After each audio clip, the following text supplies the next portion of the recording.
voir dans le chat. De Sylvie, par exemple, qui nous dit « Je ne connais pas beaucoup de livres-jeux. Que me conseillez-vous de choisir à faire découvrir à des enfants de 10 à 12 ans ?» Alors, 10 à 12 ans, en fait, aujourd'hui, il y a les escape books qui sont très en vogue parce que c'est très connu, c'est-à-dire que depuis quelques années, l'escape game a connu un essor considérable. Il y a des salles d'escape game à travers la France entière, et même à travers le monde, hein, on va dire. Et en fait, dans le milieu de l'édition, ces escape games sont devenus des escape books, donc des jeux, des livres-jeux avec des énigmes, mais ça reprend la plupart du temps un format qui est assez connu, qui est le format du livre dont vous êtes le héros, le célèbre format. Donc, c'est vrai que pour un enfant de 10 à 12 ans, en fonction de son appétit, est-ce que c'est justement un enfant qui lit déjà? Est-ce que c'est un enfant qui joue aux jeux vidéo, qui joue pas du tout aux jeux vidéo? En fait, moi, je conseillerais de trouver ce qui va plaire, ce qui va susciter son intérêt. En fait, c'est-à-dire, s'il joue aux jeux vidéo, peut-être se tourner vers un livre-jeu qui propose un univers de jeux vidéo. Alors ça peut être Minecraft, mais je sais qu'il en existe d'autres, sur Fortnite, il me semble. Donc essayez de trouver l'univers qui va lui plaire, en fait, qui va lui parler. Et même si ça ne parle pas de jeux vidéo, et ça a été mon cas quand j'étais tout petit, ça peut être aussi de trouver un univers qui va lui parler sans être un univers de jeux vidéo. Du coup, ça peut être de la fantaisie. Dans ce cas-là, on va chercher quelque chose qui va rappeler peut-être l'univers d'eux. Moi, ce qui m'avait plu dans les univers de fantaisie, c'est que ça me rappelait Tolkien par la suite. Donc, c'est pour ça que j'avais beaucoup aimé. Donc, 10 à 12 ans, ça peut être effectivement les escape books, parce que c'est un peu plus moderne et que justement, ça parle plus, je pense, à des jeunes de nos jours, mais les livres dont vous êtes le héros, les anciens vraiment, et il y en a énormément, même si on peut considérer au regard de ce qui sort aujourd'hui, ont un peu vieilli, ça reste indémodable et je pense que ça peut aussi être intéressant. Pour le coup, il y a beaucoup plus que dans un escape book place à la lecture. C'est des livres qui sont foisonnants en termes de lecture, hein, où il y a beaucoup de choses à lire, mais qui sont aussi très intéressants, qui pour la plupart nécessitent des lancers de dés très simples hein, pour résoudre des affrontements, des combats. Mais moi, je conseillerais ces deux choses-là dans un format livre, en tout cas. Il y a des choses du côté du jeu qui peuvent, à mon avis, intéresser aussi des jeunes, mais du côté des livres-jeux, 10-12 ans, je pense qu'il y a des escape books qui peuvent être intéressants. Personnellement, le dernier que j'ai fait, je m'étais mis pour mission d'en faire un difficile. J'avais fait, en termes de difficulté, j'en avais fait des qui étaient considérés comme faciles. Le difficile que j'ai fait pour le coup, 10-12 ans, je pense qu'il offre un challenge intéressant. Et après, je sais qu'il existe aussi chez d'autres éditeurs des escape books adultes qui pourraient intéresser peut-être un jeune, à voir maintenant en fonction de ses capacités de lecture, de compréhension. Si c'est quelqu'un qui joue aux jeux vidéo, peut-être que ça peut être facile, mais il peut aussi se tourner vers un format adulte. À essayer, bien sûr. Alors, Chantal nous demande, par exemple, Sauver Noël, c'est pour quel âge? Alors, si je me souviens bien, Sauver Noël, c'est à partir de 7 ans. Je vais vérifier de le mettre derrière, mais il me semble que c'est à partir de 7 ans. Forcément, Sauver Noël, étant donné... Oui, c'est ça, c'est bien à partir de 7 ans. De toute façon, les Vivez l'aventure, en général, sont à partir de 7 ans, il me semble. Donc, c'est à partir de 7 ans. Il y a pas beaucoup de textes à lire. Normalement, les énigmes ne sont pas très compliquées. Bon, ça arrive, j'ai pu le voir, on a pu m'en parler, que des parents accompagnent la lecture. C'est tout à fait possible, et même je le recommande.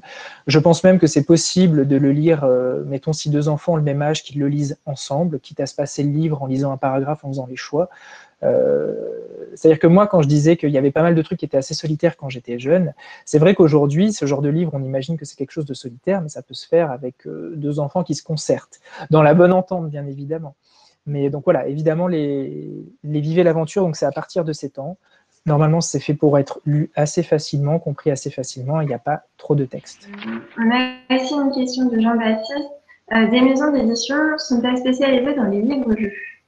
Alors, c'est une bonne question. Là, comme ça, de mémoire, je ne vais pas réussir, je pense, à sortir une maison d'édition qui ne fait que ça.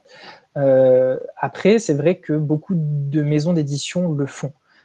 Donc, celle avec qui je travaille, moi, 404 éditions, elle le fait. Elle le fait du coup depuis assez longtemps parce qu'en fait, les Vivez l'aventure que font 404 éditions sont les Vivez l'aventure que faisait le Dragon d'Or, qui sont dans le même groupe éditorial, hein, il y a plus d'une quinzaine d'années. Il me semble que Mango, Fleurus en font aussi. dès qu'ils ne font que ça, c'est vrai que là, c'est pas une colle, mais c'est juste qu'il y en a tellement aujourd'hui qui font cette typologie, ce format d'ouvrage, qu'en sortir une qui ne fait que ça uniquement, que des livres-jeux, c'est compliqué. Brahim demande, Cthulhu est un univers monumental. À quel âge votre livre peut être abordé? Alors, je ne sais pas du coup quel âge, donc Brahim, je ne sais pas quel âge il a. Effectivement, c'est un univers monumental.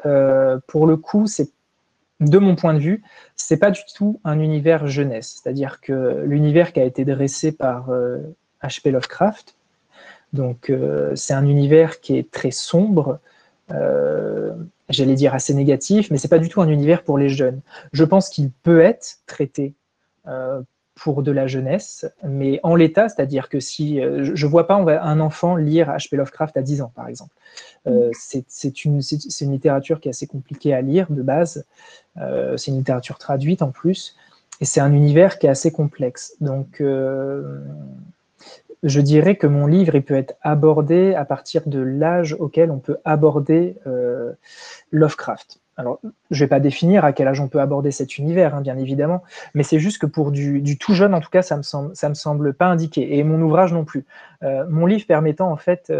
Oui, je sais, non, bien évidemment, je viens de lire le commentaire, pardon, je parlais de votre livre, et oui, effectivement, mais en fait, vu que moi, je me base sur l'univers, je raconte l'univers du point de vue d'un regard d'un ancien investigateur, donc qui se plonge dans l'univers de Lovecraft. Et pour le coup, c'est vraiment à destination d'un public...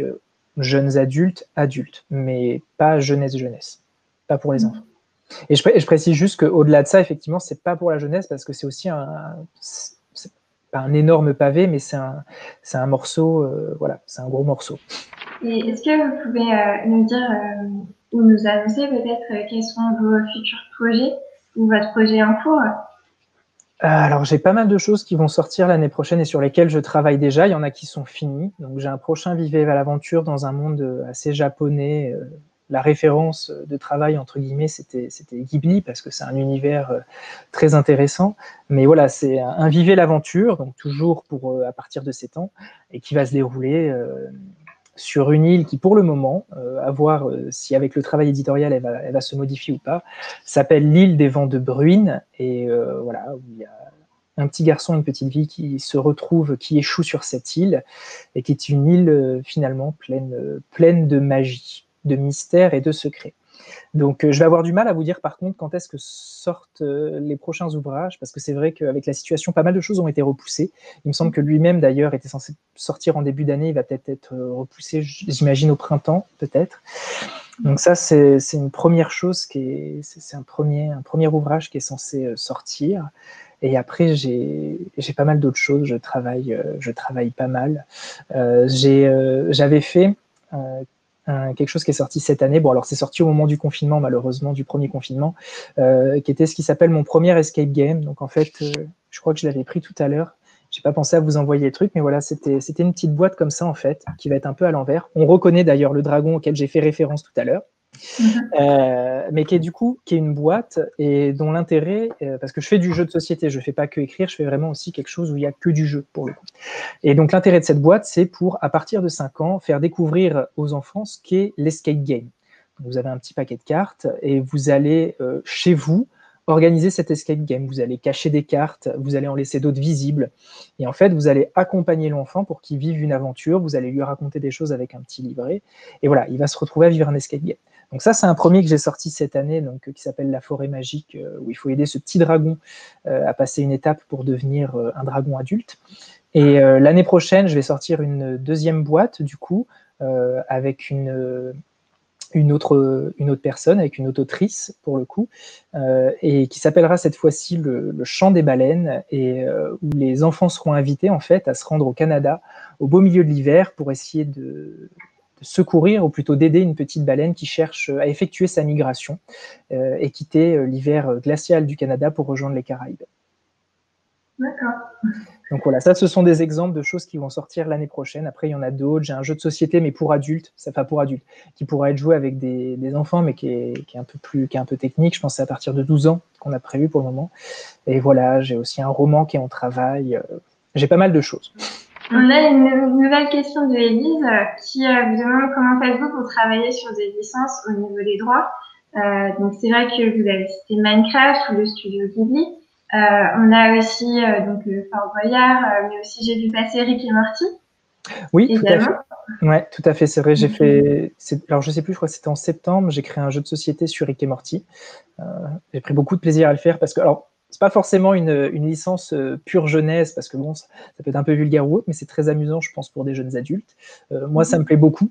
Donc j'ai créé un univers là-dessus. Donc à la réponse d'Élise, non, à la question d'Élise, je pense qu'il y a deux réponses. C'est-à-dire que la première réponse, il y a ce qu'on appelle les licences qui sont officielles, c'est-à-dire on travaille avec les licenciés, c'est-à-dire les personnes qu'on crée. Voilà. Vous voyez, quand moi j'ai travaillé sur Fort Boyard ou sur Koh-Lanta, on a travaillé avec la boîte de production, elles ont tout validé, elles ont eu un regard dessus. Voilà, ça c'est pareil pour le petit Nicolas, par exemple, on a travaillé avec la Fondation Goscinny, qui a eu un regard sur tout, on les a rencontrés, on leur a tout fait valider, voilà. C'est vrai que maintenant, l'exemple de Minecraft, il faut savoir que Minecraft, avant que ça ait été racheté par ce qu'on appelle Big Game, c'est-à-dire Microsoft, une énorme boîte, c'était quelque chose d'indépendant, globalement. C'est même très amusant l'histoire de ce jeu vidéo qui est aujourd'hui mondialement connu et qui a été vendu à des millions d'exemplaires, parce que c'est quelque chose qui a été créé par Notch, donc un indépendant, en marge de son travail. Et à l'origine, il y avait une création assez foisonnante et autour de cet univers et qui s'est poursuivie en fait même quand Microsoft a racheté entre guillemets les droits. Donc c'est vrai que il y a ce qu'on appelle des productions non officielles ou autres, c'est-à-dire des productions qui peuvent être un peu marginales, mais qui sont dans l'univers et qui ont toujours existé, en fait, dans l'univers de Minecraft. C'est-à-dire que vous allez aux origines de Minecraft, des personnes qui ont créé autour de cet univers dans leur coin, même il y en a qui ont fait ce qu'on appelle des fanfictions, ont toujours existé, en fait. Voilà. Et là, pour le coup, donc, je vois qu'il y a une question autour de Ghibli. Ghibli, c'est pas du tout, c'est pas dans l'univers Ghibli. C'est-à-dire que moi, je le donne en référence pour essayer de parler quelque chose sans tout révéler. Quand je vous dis, par exemple, que je vais créer un univers de fantasy à la Tolkien, je vais pas du tout copier l'univers de Tolkien, mais immédiatement, dans votre imaginaire, vous voyez à quoi je fais référence. Donc, quand je dis que l'idée, c'est de créer un Viver l'aventure en ayant à l'esprit une œuvre comme Ghibli, mais il y a plein d'autres animations japonaises, c'est parce que immédiatement, ça suscite l'imaginaire des personnes. Mais bien évidemment, l'idée n'est pas d'aller copier Ghibli ou autre. C'est une inspiration comme il y en a beaucoup d'autres et qui viennent également du jeu vidéo. Et est-ce que vous aimez autant faire des escape games en réel que l'écrire sur papier? Alors, c'est amusant parce que c'est très différent. Au final, les escape games, les escape books, c'est ce qu'on appelle du game design, avec encore un terme un peu complètement anglophone. C'est du game design, c'est-à-dire que le fait que vous vous trouviez dans une pièce A et que vous soyez bloqué parce que vous n'avez pas l'objet 1, que vous devez trouver et du coup utiliser pour ouvrir la porte, par exemple, c'est du game design, c'est-à-dire que, je dis n'importe quoi, mais même dans les plus vieux jeux, vous retrouvez ce game design basique. Et moi, j'aime beaucoup parce que l'escape game tel qu'on le vit dans une salle avec d'autres personnes, où pareil, on cherche avec des éléments matériels, des fois des constructions, des choses qui ont été créées pour l'occasion, qui parfois sont très impressionnantes. Moi, j'adore ça, j'aime beaucoup. Et ce qui est amusant, c'est d'essayer de faire rentrer ce format dans un autre format. C'est-à-dire que quand vous travaillez sur un livre, ou quand vous travaillez, encore une fois, par exemple, sur une boîte qui n'a qu'un paquet de cartes et un livret, vous devez faire en sorte que les gens ressentent un peu ce qu'on ressent quand on fait un escape game. Cette sensation d'urgence, cette sensation aussi de casse-tête où il faut réussir à résoudre des énigmes. Et moi, j'aime beaucoup ça. J'aime beaucoup réussir justement à faire en sorte que... alors, les sensations ne seront jamais identiques. Quand dans la réalité, vous vous retrouvez enfermé dans une pièce, qu'il y a des effets de lumière, du bruit, des sons, des objets à manipuler, forcément, ce n'est pas la même chose que quand vous avez un livre. Mais malgré tout, moi, c'est vrai que j'aime beaucoup... par exemple, avec le format boîte, essayer, ou même dans les formats d'escape book, essayer un peu j'allais dire de tricher, mais c'est pas de la triche, mais de travailler avec le format, c'est-à-dire que le tout premier que j'avais fait, c'était celui-ci, donc encore sur un univers de Minecraft.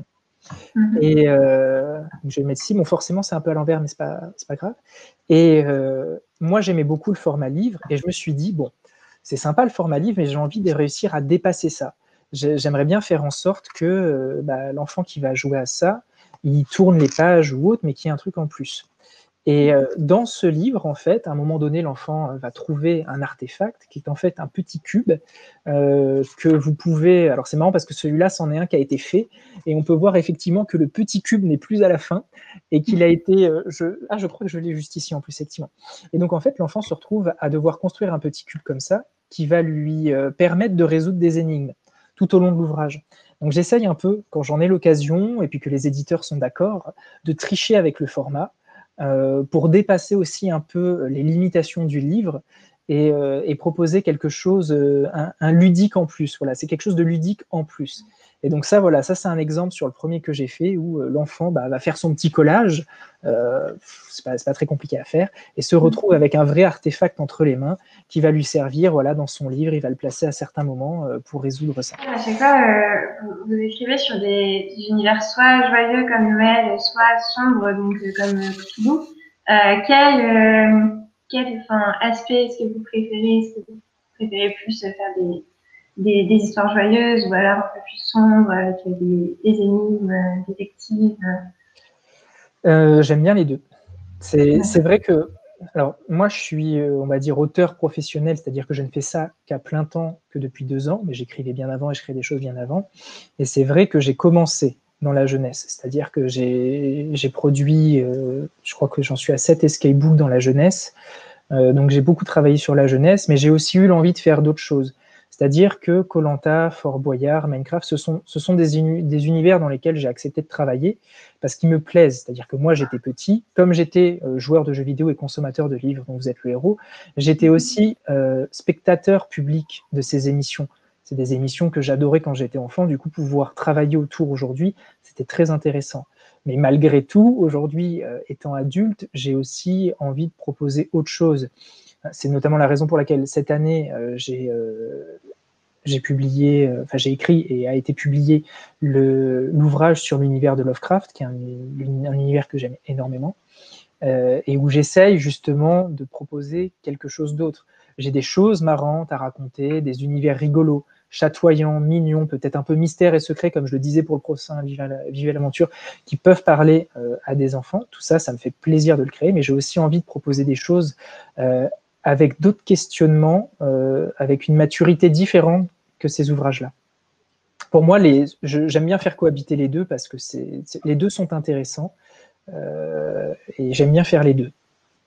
Mais je veux faire les deux, du coup, je n'en abandonnerai pas un pour l'autre parce que c'est des manières différentes de faire, de concevoir. On n'écrit pas un escape book pour un enfant comme on va écrire pour forcément des adultes. C'est pas forcément les mêmes enjeux qu'on met en avant, les mêmes valeurs aussi. Moi, je travaille actuellement sur 2 romans qui s'adressent à des jeunes adultes, ce qu'on appelle du young adulte, mais aussi à des adultes. Et forcément, ce qui est raconté dedans, les enjeux des personnages ou autres, ne parlerait pas du tout à des enfants de 7, 8, 10, 12 ans, mais le but étant qu'ils parlent à des jeunes adultes. Et ça m'importe aussi parce que ça me parle. On a beaucoup parlé de vos inspirations et je vous ai demandé de nous présenter vos livres d'enfants. Oui. Est-ce que vous pouvez nous en dire quelques mots, nous en dire plus sur ces livres?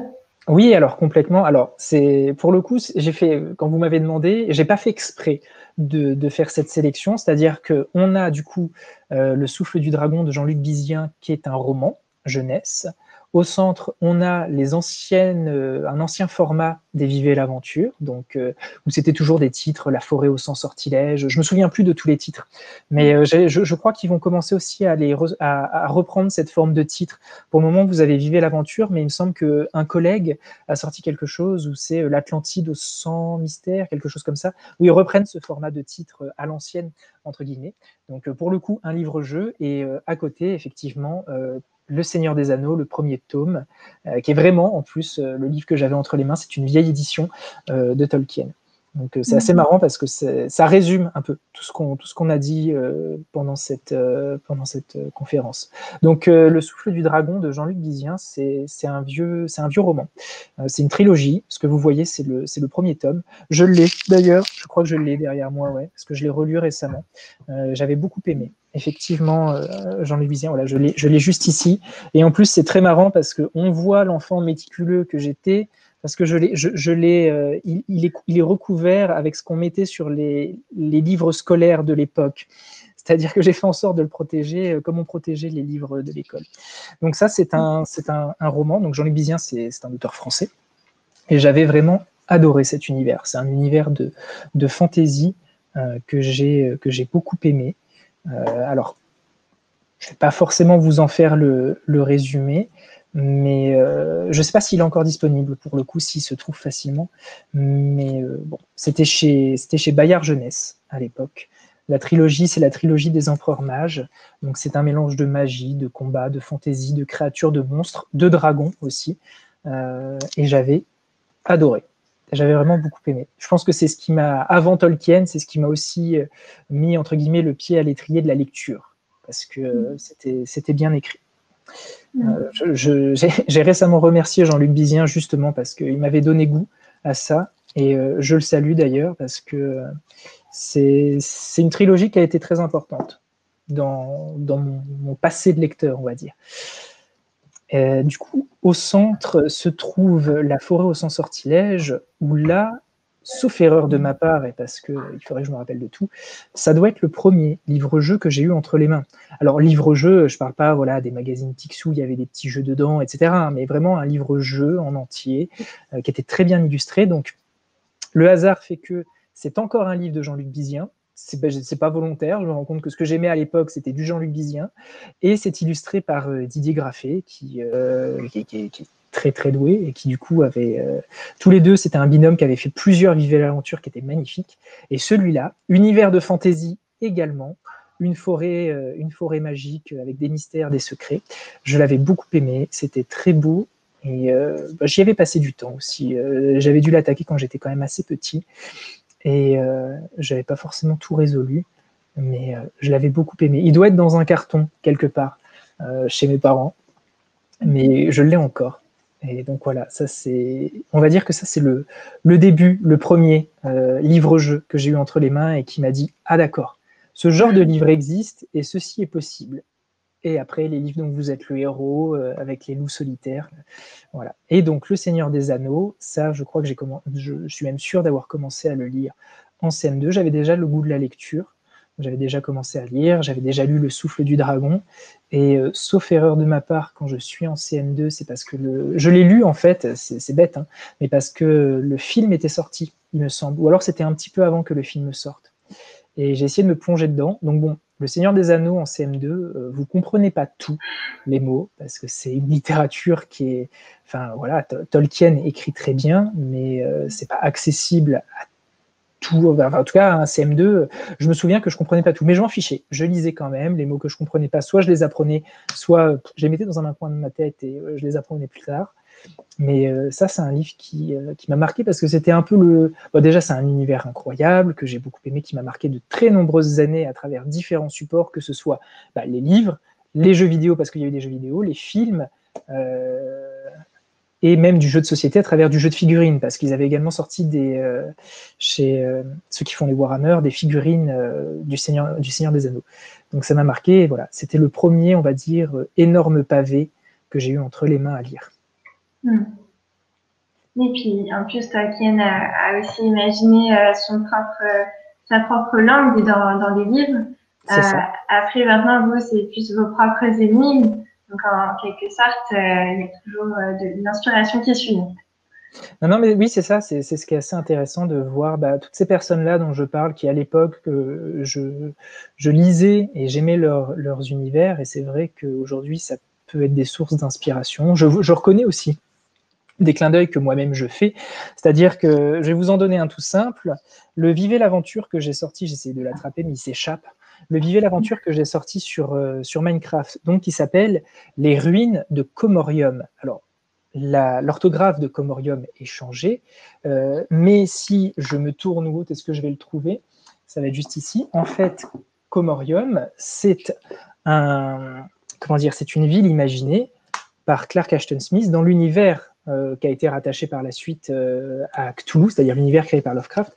Donc c'est un clin d'œil. Et ce qui est amusant, c'est de voir que Jean-Luc Bizien lui-même, je l'ai fait avant de me souvenir de sa référence, dans Le Souffle du Dragon, avait fait lui-même une référence à Lovecraft, étant donné qu'une créature qu'on retrouve à l'intérieur est une créature Lovecraftienne. Si je me trompe pas, c'est un Shoggoth. Il faudrait que je revérifie. Mais du coup, c'est assez marrant de voir aussi les références croisées entre auteurs et surtout des auteurs qui sont plus anciens que moi. Peut-être que plus tard, ce sera un petit enfant aussi va créer une histoire en s'inspirant de vos romans.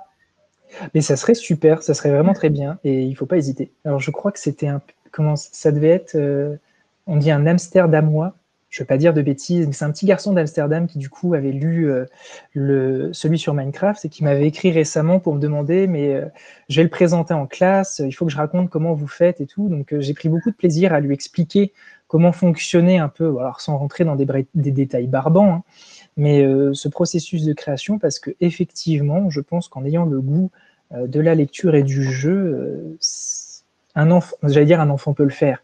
C'est vrai, c'est-à-dire que on prend un escape group, on le décortique, on essaye de comprendre comment il fonctionne.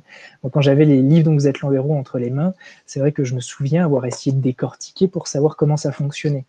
Et j'espère que ça pourra donner envie à des enfants d'écrire, ou même de créer des jeux, parce qu'au final, c'est écrire ou créer des jeux, c'est tout. Créer, en général, on va dire. C'est une question de création.